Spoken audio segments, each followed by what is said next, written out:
We have many questions on gun control. Since the Senate failed to pass the recent gun control legislation, do you feel that there might be a line in front of your office consisting of senators coming up for re-election one of these days, seeking your advice? It so happens that if some of you, as I did, read the San Francisco Chronicle this morning, there was a lead story in the business section. It was really quite interesting, and it was an article by a local and a legendary tech investor whose name is Ron Cowan.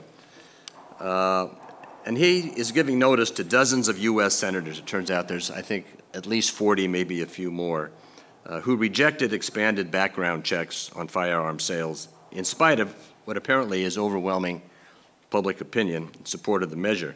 Ron Conway stated that he would employ the most sophisticated social media campaign, and this is to get to your point about the internet today, ever mounted to remove over 40 senators from office. It is probably doubtful, the article went on to say, that he could do this, but we would love to get your viewpoint on the issue. Well, on the merits, I completely agree there should be background checks.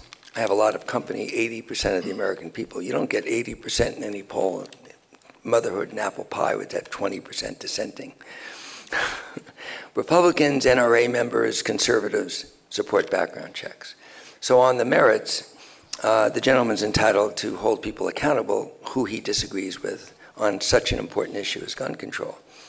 But what I would look as a crisis manager and communications advisor is that the word is framing. How do you state the issue in a way that gets you the most impact? And to me, it's not about arguing whether background checks are good or bad. I would reframe the whole thing and say it's about the right to have an up or down vote, the right to have the Senate vote yes or no. The vote that just occurred, which this gentleman misses the mark by leaping over, is a responsibility of both parties and the hypocrisy of the filibuster. Both parties have invested their own political interests in making 60 votes what you need in a democracy to pass legislation. So the vote that occurred yesterday was a vote to prevent a vote. Because 54 senators supported the right to vote, you needed 60. I would frame to the American people, people have a right to vote against background checks if they want to. I think they're wrong. But everybody should be voting, one way or the other. And let me remind my fellow Democrats that when George Bush was president, we denied the right to an up or down vote all the time by requiring 60 votes.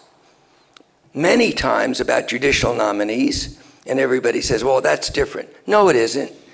A majority is a majority is a majority. The Senate should be allowed to vote. So by the way, the latest vote count on actually being allowed to vote on this legislation is 70.